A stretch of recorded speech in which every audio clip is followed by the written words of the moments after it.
పండు మిర్చితోటి రకరకాల వెరైటీస్ చేసుకోవచ్చు. కూరలో, పచ్చళ్ళలో ఇలా. ఈరోజు నేను రోటి పచ్చడి చేశాను. దీన్ని అన్నంలో వేసుకుని నెయ్యి చుక్క కలుపుకొని తింటే కళ్ళల్లో నీళ్ళు చెమ్మగిలుతూ ఉంటాయి. అయినా కూడా తినడం ఎక్కడా ఆపం. ఎందుకంటే దానికి ఉన్న ఘాటైన సువాసన, ఆ ఫ్లేవర్ అద్భుతంగా ఉంటుంది. ఇంకా దీనికోసం ఒక పావు కేజీ పండు మిర్చి తీసుకున్నాను. వీటిని శుభ్రంగా వాష్ చేసి క్లాత్ పెట్టి క్లీన్ చేశాను. రోటి పచ్చడి కాబట్టి కొంచెం చెమ్మన్నా పర్లేదులే. వీటిని ఇలా ముక్కల కింద కట్ చేసి పక్కన పెట్టేసుకున్నాము. ఇందులోకి ఒక పెద్ద నిమ్మకాయ సైజు చింతపండు వేడి నీళ్ళు వేసి నానబెట్టి పక్కన పెట్టుకున్నాము.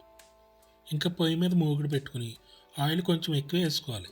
ఎందుకంటే ఘాటు ఉంటాయి కదా, ఆ ఘాటు తగ్గాలంటే ఆయిల్ ఎక్కువ పడుతుంది. ఆయిల్ కాగిన తర్వాత మెంతులు వేసుకుని కొంచెం వేగిన తర్వాత మంచి సువాసన వస్తూ ఉంటుంది. అప్పుడు జీలకర్ర వేసుకోవాలి. జీలకర్ర కూడా వేగిపోయింది. ఇప్పుడు మిర్చి ఆయిల్ అలాగే ఫ్రై చేసేదే కదా, చెమ్మన్నా పర్లేదు. ఒక 2-3 రోజుల్లో ఆగొట్టేస్తాం దీన్ని. ఇది ఇలా సిమ్లో పెట్టుకుని పైన పొర తెల్లగా వస్తుంది, అప్పుడు దా ఫ్రై చేసుకోవాలి.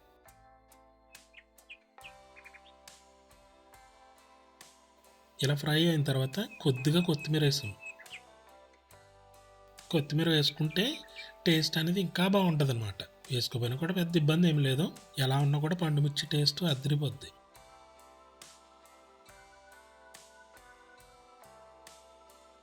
ఆ తర్వాత కొద్దిగా పసుపు, చింతపండు నానబెట్టుకున్నాం కదా, పచ్చడి రుబ్బుకునేటప్పుడు డైరెక్ట్గా చింతపండు అందులో వేసుకోవచ్చు. ఇలా ఫ్రై చేసుకోవడం ద్వారా ఇంకొంచెం బాగుంటుంది.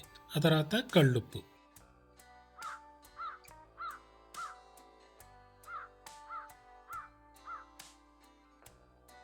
ఇదంతా చల్లారిపోయిన తర్వాత మిక్సీ గిన్నెలో తీసుకుని బరగ్గా మిక్సీ పట్టుకోవాలి. అసలు మెత్తగా చేయకూడదు, కొంచెం బరకగానే ఉండాలి. మన దగ్గర రోలు ఉంటే ఇంకా బాగుంటుంది, బట్ లేదనమాట. అందుకే మిక్సీ గిన్నెలో వేసాను.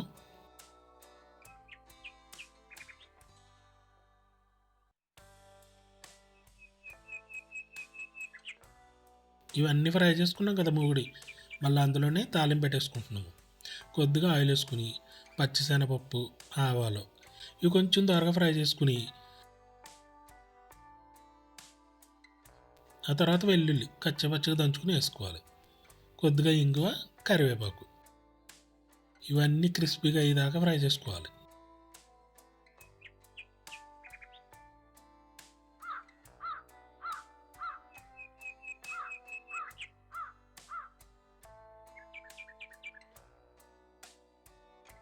బరగ్గా ఉంది కదా, మరీ సాఫ్ట్గా చేసామంటే అంత బాగోదు. రోటి పచ్చళ్ళు ఎప్పుడు కూడా బరగ్గా ఉండాలి. ఇప్పుడు ఇది ఇందులో వేసుకుని సిమ్లో పెట్టి ఒక్క 2-3 నిమిషాలు ఫ్రై చేసుకుంటే చాలు, సరిపోద్ది. చూసారా, ఈజీగా మూవ్ అయిపోతుంది కదా.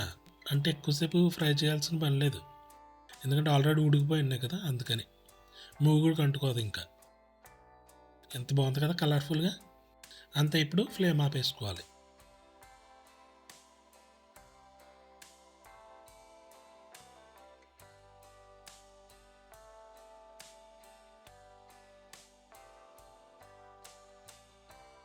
దీన్ని ఇలా అన్నంలో వేసుకుని నెయ్యి ఎలా చిలకరించుకుని కలుపుకు తింటే నషాలానికి అంటుతుంది. కానీ తినకుండా మాత్రం ఉండలేను. కలర్ అలా ఉంటుంది, టేస్ట్ అలా ఉంటుంది, దాని సువాసన అద్భుతంగా ఉంటుంది అనమాట. మనకి పచ్చళ్ళు అంటే అంతే, ప్రతి పచ్చడి కూడా దానికి ఒక సెపరేట్ టేస్ట్ ఉంటాయి కదా.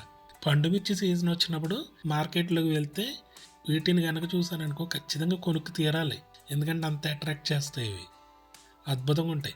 ఇంకా నిలవ పచ్చళ్ళు చేయొచ్చు, చాలా చేయొచ్చు కదా. అన్నీ చేద్దాము. చాలా బాగుంది, అదిరిపోయింది అనమాట ఇదైతే. ఇంకా బోల్డ్ అండ్ రెసిపీస్ చేసుకుందాము. తప్పకుండా సపోర్ట్ అవ్వండి. ఛానల్ సబ్స్క్రైబ్ చేసుకుని బెల్ బటన్ నొక్కేయండి, నోటిఫికేషన్స్ వస్తాయి. లైక్ చేయండి, షేర్ కూడా చేయండి.